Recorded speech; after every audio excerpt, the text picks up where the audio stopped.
Hey guys, welcome back. This is our composition video.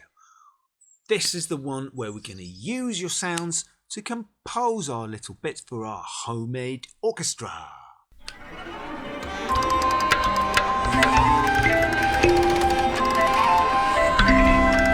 So we've been all around the house, we've explored, we've tried out different sounds, we've used instruments, we've misused instruments. I mean, using instruments in ways that perhaps we haven't used before or weren't meant to. We've used things that aren't instruments that we've turned into instruments. We've made our own instruments. We've explored around the house, and finally we've found Luca's decided on the sound that he's going to use. What is it? What is this that you're going to use, Luca? A tum drum. And what is a tum drum? Do you want to explain it to us? Well, it's a thing made out of metal. Yep. And it echoes, so the sustain goes out longer. Brilliant. Absolutely. So it's made of metal, which means, and it rings. It's called a tongue drum because it's got little tongues on there. Can you see? Made of metal, and they ring in different frequencies. So therefore, you can either hit them with your fingers, or you can hit them with sticks. Or you can hit them with either side.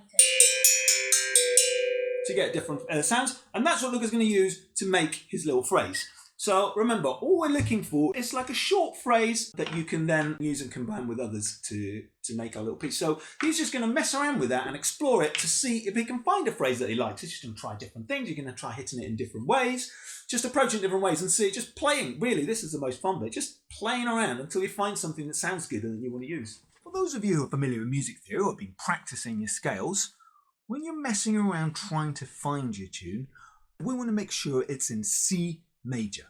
What does this mean? Well, if you're on a piano, it just means you're sticking to all the white notes. So C major hasn't got any sharps or flats, which are the little black notes. So actually, you can stick to the white notes.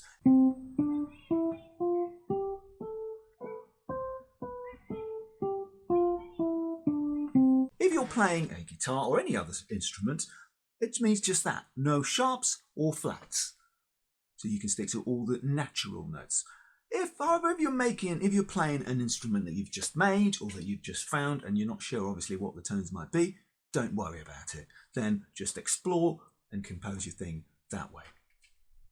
So, have fun. Okay, off you go.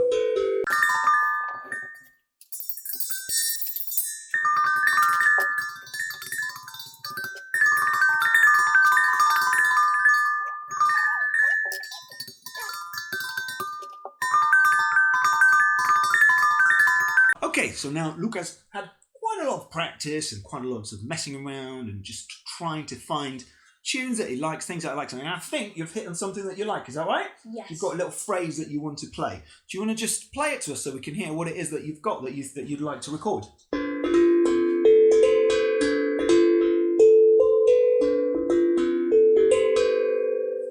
Excellent. So the next step is going to be getting ready to perform it. So at the moment, he's just found it, but it's not really, he hasn't practiced it, he hasn't got it just right. So we need to make sure that you can play it just right so that when we hit record for the next step, you're going to be able to perform it right. So we're going to practice it. Now, in order to do this, what we're going to need is a metronome. Now, some of you, if you already take piano lessons or guitar lessons or violin lessons or whatever it is, you might already have a metronome at home. If you have, fantastic, you can use that. If you haven't already watched it, now would be the perfect time to pause this video and go and watch my video on how to use a metronome. Got plenty of information on where you can find a metronome, how to set it up, and how you can use it to help you practice and perform. Quick, stop, do it now! Once you've found your metronome, you're going to want to set it to 100 BPM. That means 100 beats per minute.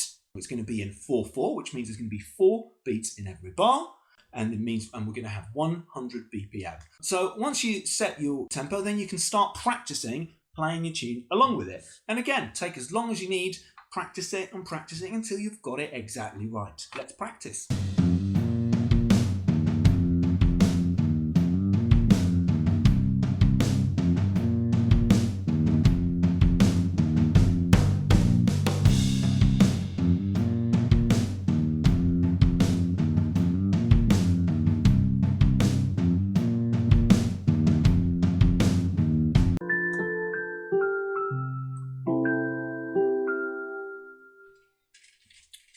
So, you found your sound, have fun with it, have a play with it, find your piece of music, practice it. We'll be back for the next one where we'll talk to you about how to perform it and share it.